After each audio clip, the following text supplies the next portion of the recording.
दुनिया के तमाम देश आज की डेट में खुद ही भारत के दरवाजे के ऊपर आकर हमारे साथ फ्री ट्रेड एग्रीमेंट साइन करने के लिए इसलिए बेताब हो रहे हैं क्योंकि भारत आज की डेट में न सिर्फ 140 करोड़ लोगों की मार्केट है बल्कि तेजी से ग्रो होती इकोनॉमी भी है, जो ग्लोबल स्टेज के ऊपर एक रिलायबल, भरोसेमंद और एक स्टेबल डेमोक्रेटिक पार्टनर है। हमारी पॉलिसीज रातों रात चेंज नहीं होती हैं। जहां पर चाइना की पॉलिसीज अक्सर दूसरी कंट्रीज को डेब्ट ट्रैप या स्ट्रेटेजिक प्रेशर्स में डाल देती हैं, अमेरिका में प्रेसिडेंट बदलने के बाद रातों रात पूरी फॉरेन पॉलिसी फ्लिप हो जाती है। यूरोपियन कंट्रीज थोड़ी भरोसे लायक थी लेकिन वहां पर भी ग्रोथ नहीं आ रही है। इन सभी प्रॉब्लम्स के बीच भारत एक बैलेंस के साथ सामने वाली कंट्रीज के लिए एक बहुत ही बेहतरीन ऑप्शन के रूप में उभर रहा है, जिसके चलते दुनिया के तमाम देश एक के बाद एक भारत के साथ फ्री ट्रेड एग्रीमेंट साइन करने के लिए आ रहे हैं। इस बार साउथ अमेरिकन कंट्री ने भारत के साथ फ्री ट्रेड एग्रीमेंट सिक्योर करने के लिए भारत को एक ऐसा ऑफर दिया है जो आने वाले 150 सालों तक भारत की सबसे बड़ी प्रॉब्लम को सॉल्व करने वाला है। ये तो हम डिस्कस करेंगे ही, लेकिन इसके साथ साथ Iran war, Russia, Oman, DRDO and इसके अलावा भी काफी सारी इंपॉर्टेंट न्यूज आ रही हैं जो आपको बाकी चैनल्स के ऊपर देखने को नहीं मिलेंगी, इसलिए वीडियो को एंड तक देखिएगा। सबसे पहले बात करते हैं भारत की डिफेंस एंड वेपन्स की research and development agency DRDO को लेकर। रेफरेंस के लिए आपकी स्क्रीन के ऊपर आर्टिकल का स्क्रीनशॉट है। न्यूज आ रही है कि पिछले कल 31 मई को DRDO के chairman Sameer V Kamat sir का कार्यकाल खत्म हो गया है, लेकिन भारत सरकार ने नए DRDO चेयरमैन की घोषणा नहीं की है। इसीलिए न्यूज आ रही है कि भारत सरकार ने defence secretary Rajesh Kumar Singh sir को DRDO के चेयरमैन का एडिशनल चार्ज दे दिया है। समीर V कामत सर को 2 बार 1-1 साल की एक्सटेंशन मिली थी। हो सकता है कि सरकार अगले कुछ हफ्तों में DRDO के लिए एक डेडिकेटेड चेयरमैन अपॉइंट कर ले, क्योंकि DRDO अपने आप में एक बहुत ही बड़ा इंस्टीट्यूशन है जिसको लीड करने के लिए साइड पर एक डेडिकेटेड चेयरमैन होना जरूरी है, जिसका सारा फोकस अकेले DRDO के ऊपर होना चाहिए, ना कि एडिशनल चार्ज के भरोसे हमें DRDO को छोड़ देना चाहिए। नेक्स्ट अपडेट आ रही है भारत और ओमान को लेकर। रेफरेंस के लिए आपकी स्क्रीन के ऊपर आर्टिकल का स्क्रीनशॉट है। न्यूज आ रही है कि भारत एंड ओमान ने जो आपस में फ्री ट्रेड एग्रीमेंट साइन किया था वो आज 1 जून से लागू हो गया है। ओमान 5वां देश है जिसके साथ मोदी सरकार ने ट्रेड एग्रीमेंट साइन किया है और साइन होने के बाद इम्प्लीमेंट हो गया है। इससे पहले मॉरिशस, उसके बाद UAE यानी यूनाइटेड अरब अमीरात, उसके बाद ऑस्ट्रेलिया, देन उसके बाद यूरोपियन फ्री ट्रेड एसोसिएशन, इन सब के साथ ट्रेड एग्रीमेंट इम्प्लीमेंट हो गए हैं। ओमान की बात करें तो अभी ओमान हमारा इतना बड़ा ट्रेड पार्टनर नहीं है जितना बड़ा UAE है। मिडिल ईस्ट में UAE हमारा सबसे बड़ा ट्रेड पार्टनर है। UAE के साथ भारत का बायलैटरल ट्रेड $100 बिलियन को क्रॉस कर गया है, जबकि टारगेट अराउंड $200 बिलियन का सेट किया गया है। ओमान की बात करें तो ओमान के साथ भारत का बायलैटरल ट्रेड केवल $11 बिलियन का है। $4 बिलियन के भारत ओमान को एक्सपोर्ट करता है और $7 बिलियन का सामान हम ओमान से इंपोर्ट करते हैं। नेक्स्ट अपडेट आ रही है भारत और चिले को लेकर, जो साउथ अमेरिका की सबसे इंपॉर्टेंट कंट्री में से एक मानी जाती है। चिले ने भारत के साथ ट्रेड डील सिक्योर करने के लिए भारत को एक बहुत ही ह्यूज ऑफर दे दिया है, जो भारत की चाइना के ऊपर निर्भरता को काफी हद तक अब कम कर देगा। रेफरेंस के लिए आपकी स्क्रीन के ऊपर आर्टिकल का स्क्रीनशॉट है। न्यूज आ रही है कि भारत और चिले के बीच जो कॉम्प्रिहेंसिव इकोनॉमिक पार्टनरशिप एग्रीमेंट यानी कि सेपा ट्रेड एग्रीमेंट के ऊपर बात चल रही है। इसी डील को जल्दी से क्लोज करने के लिए चिले ने भारत को एक ऑफर दिया है, जिसके तहत चिले के अंदर जो वहां पर क्रिटिकल मिनरल्स हैं वो भारत को उसका एक्सेस देने के लिए तैयार हो गए हैं। चिले ने भारत को ऑफर दिया है कि भारतीय कंपनीज उनके देश में जाकर लिथियम, कॉपर और कोबाल्ट जैसे जितने भी क्रिटिकल मिनरल्स उनकी टेरिटरी के अंदर है उसकी माइनिंग कर सकती हैं और दोनों देशों के इंटरेस्ट के लॉन्ग टर्म सप्लाई चेन में एक दूसरे के साथ एस्टेब्लिश किए जा सकते हैं। चिले के पास दुनिया के लगभग 30% लिथियम रिजर्व्स हैं और कॉपर के भी दुनिया में सबसे बड़े रिजर्व्स में से एक चिले के पास ही मौजूद हैं। इसी वजह से दुनिया भर की कंपनीज चिले में इन्वेस्टमेंट करने और वहां पर माइनिंग करने के लिए इंटरेस्टेड है, लेकिन चिले भारत की 140 करोड़ लोगों की मार्केट का ईजी एक्सेस चाहता है। इसीलिए चिले ने ये डील क्लोज करने के लिए भारत को अपने क्रिटिकल मिनरल्स का एक्सेस देने का ऑफर दिया है। अगर भारत को चिले के इन क्रिटिकल मिनरल्स का एक्सेस मिल जाता है तो भारत आने वाले 10 से 15 सालों तक बिल्कुल टेंशन फ्री रह सकता है। कई लोगों को तो पता नहीं होगा कि क्रिटिकल मिनरल्स की इंपॉर्टेंस इतनी ज्यादा हो गई है कि इनको क्रूड ऑयल से भी इंपॉर्टेंट माना जाता है। क्रूड ऑयल का फिर भी इलेक्ट्रिक व्हीकल्स या फ्लेक्स इंजन के रूप में ऑल्टरनेटिव मिल जाएगा, लेकिन क्रिटिकल मिनरल्स की रिप्लेसमेंट बिल्कुल नहीं हो पाती है। ऊपर से electric vehicles, mobile phone, laptops, AI servers और एडवांस्ड इलेक्ट्रॉनिक्स, जितने भी फ्यूचरिस्टिक या डिफेंस इंडस्ट्रीज हैं, ये सब क्रिटिकल मिनरल्स के ऊपर हैवीली डिपेंडेंट है।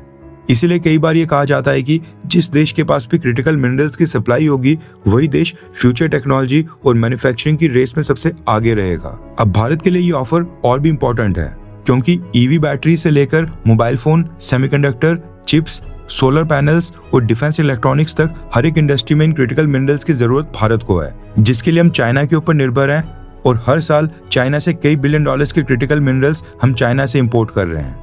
लेकिन अगर चिले के साथ ये क्रिटिकल मिनरल्स की डील सक्सेसफुली साइन हो जाती है तो भारत को डायरेक्ट एक्सेस मिल सकता है और इसका फायदा ये भी होगा कि फ्यूचर में सप्लाई डिस्ट्रप्शन का भी खतरा नहीं होगा। अभी हम देख रहे हैं कि ईरान वॉर के कारण क्रूड ऑयल और गैस की सप्लाई चेन कितनी प्रभावित हो गई है। ऐसे में कल को चाइना अगर क्रिटिकल मिनरल्स की सप्लाई चेन भारत के लिए रोक देता है, हमारे पास एक ऑल्टरनेटिव होना ही चाहिए और चाइना के ऊपर ज्यादा निर्भरता अच्छी नहीं है। अभी तो भारत के पास कई सारे ऑप्शंस हैं, लेकिन कल को क्रिटिकल मिनरल्स की डिमांड लगातार आगे बढ़ते जानी है। ऐसे में भारत को अपने लिए नई नई सप्लाई चेन्स के ऑप्शंस लगातार तलाश करने होंगे, ताकि एक रूट से क्रिटिकल मिनरल्स अगर आना बंद हो जाते हैं तो हम दूसरी सप्लाई चेन के ऊपर शिफ्ट हो पाएं। सेम जैसे ईरान वॉर में हुआ, स्ट्रेट ऑफ होर्मुज बंद हुआ तो हमने डाइवर्ट कर रशिया और वेनेजुएला से सप्लाईज लाना स्टार्ट कर दिया था। चिले चाइना के ऊपर से अपनी डिपेंडेंसी को कम करना चाहता है, इसलिए भारत को एक स्टेबल, डेमोक्रेटिक और लॉन्ग टर्म बिजनेस पार्टनर के रूप में देख रहा है। और ये जो भारत की छवि बनते जा रही है, यही कारण है कि ये सारे देश एक एक कर भारत के पास आ रहे हैं, हमारे साथ ट्रेड डील साइन करने के लिए भारत को इतने बेहतरीन ऑफर दे रहे हैं। नेक्स्ट अपडेट आ रही है भारत के पड़ोस में स्थित पाकिस्तान से। ईरान वॉर के बीच जो अमेरिका और डोनाल्ड ट्रंप एडमिनिस्ट्रेशन ने पाकिस्तान को इन्वॉल्व कर लिया है, उसकी वजह से अब इंटरनेशनल स्टेज में पाकिस्तान को इसका खूब फायदे मिलता दिखाई दे रहा है। पाकिस्तान की इंटरनेशनल लेवल के ऊपर रिकॉग्निशन इतनी ज्यादा बढ़ गई है कि यूरोपियन लीडर्स भी अब पाकिस्तान की विजिट करने लग गए हैं। रेफरेंस के लिए आपके स्क्रीन के ऊपर आर्टिकल का स्क्रीनशॉट है। न्यूज आ रही है कि यूरोपियन यूनियन की high representative for foreign affairs and security policy और vice president of the European commission miss Kaja Kallas आज एक डेलीगेशन के साथ पाकिस्तान आई हैं, जिसमें Pakistan European union strategic dialogue की अगले राउंड की बातचीत होगी और साथ में रीजन में जो बाकी कॉन्फ्लिक्ट्स चल रहे हैं, यानी कि ईरान वॉर, इसके ऊपर भी चर्चा की जाएगी। कहने का मतलब है कि ईरान वॉर में नेगोशिएशंस करवाने के चक्कर में पाकिस्तान का स्टेटस थोड़ा सा बढ़ गया है और पाकिस्तान भी उसका पूरा फायदा उठाते दिख रहा है। पहले बस टर्की और अजरबैजान के लीडर्स ही पाकिस्तान आते थे, लेकिन अब साफ नजर आ रहा है कि वेस्टर्न कंट्रीज के लीडर्स भी पाकिस्तान को कॉन्टैक्ट कर रहे हैं, खास इसीलिए ताकि वो पाकिस्तान के through Iran nuclear peace deal की प्रोग्रेस का असेसमेंट करें और पाकिस्तान इस मौके का पूरा फायदा उठा रहा है। नेक्स्ट अपडेट आ रही है भारत के ऑटोमोबाइल सेक्टर को लेकर, जिससे संबंधित हमारे road transport and highways minister Nitin Gadkari sir ने एक बहुत ही बड़ी अनाउंसमेंट की है। दरअसल आज से ठीक 4 दिन बाद 5 जून को वर्ल्ड एनवायरनमेंट डे है और नितिन गडकरी सर ने अनाउंस किया है कि इसी मौके पर 5 जून को मारुति सुजुकी कंपनी भारत में अपनी पहली 100% इथेनॉल यानी कि E100 flex fuel passenger car launch करेगी, जो पेट्रोल के बिना सीधे 100% इथेनॉल के ऊपर चल सकेगी, यानी 1% भी इसके अंदर पेट्रोल फ्यूल के तौर पर इस्तेमाल नहीं किया जाएगा। मॉडल का नाम तो खैर अभी तक ऑफिशियली अनाउंस नहीं किया गया है, लेकिन ये माना जा रहा है कि वैगनार फ्लेक्स फ्यूल या फिर फ्रॉक्स फ्लेक्स फ्यूल हो सकती है। इन दोनों में से कोई एक मॉडल हो सकता है। वैसे कई लोग सोचते होंगे कि इथेनॉल को अगर सरकार इतना पुश कर रही है तो इथेनॉल की कीमत आखिरकार कितनी कम होती है। नितिन गडकरी सर के मुताबिक इथेनॉल लगभग 65 रुपए पर लीटर के आसपास मिल सकता है, यानी पेट्रोल जहां पर 110 रुपीज पर लीटर तक जा रहा है, उसके साथ तुलना करें तो ये बहुत ही बड़ा डिफरेंस है। ऊपर से प्रोक्योरमेंट देश के अंदर से ही होगी, पैसा भारत के अंदर रहेगा, बाहर नहीं जाएगा, इसलिए सरकार इथेनॉल को पुश दे रही है। एक और पॉइंट ये भी है कि 100% इथेनॉल यानी फ्लेक्स फ्यूल वाली जो भी गाड़ियां होंगी, इनमें इंजन्स के अंदर बड़े बदलाव करने पड़ेंगे। इंजन पार्ट्स के ऊपर एंटी कोरोजन कोटिंग लगाई जाती है और इग्निशन सिस्टम को भी मॉडिफाई किया जाता है ताकि इथेनॉल सही ढंग से बर्न हो सके। इसलिए 100% इथेनॉल वाली गाड़ियां पेट्रोल इंजन के मुकाबले 40 से 50 हजार तक महंगी होंगी। अब सवाल ये है कि अगर आप E100 कार खरीद भी लेते हैं तो उसमें 100% इथेनॉल भरवाएंगे कहां से? अभी तो खैर मार्केट में 100% इथेनॉल वाली गाड़ियां इतने बड़े स्केल के ऊपर आई भी नहीं है, लेकिन इसके लिए नितिन गडकरी सर ने जानकारी दी है कि सरकार अगले 2 सालों में देश भर में लगभग 5000 नए E100 डिस्पेंसिंग पंप्स लगाने की प्लानिंग कर रही है, यानी पेट्रोल पंप्स के ऊपर ही पेट्रोल और डीजल के साइड बाय साइड 100% इथेनॉल वाला E100 फ्यूल भी अवेलेबल करवाया जाएगा। वैसे नितिन गडकरी सर के एक्शंस को देखकर ऐसा लग रहा है कि नितिन गडकरी देश के अंदर 100% इथेनॉल करके ही मानेंगे। अगर इतना ज्यादा पुश इन लोगों ने ईवीज को किया होता, इलेक्ट्रिक व्हीकल्स को किया होता और उसका इंफ्रास्ट्रक्चर भारत में लगाया होता तो भारत आज काफी आगे होता।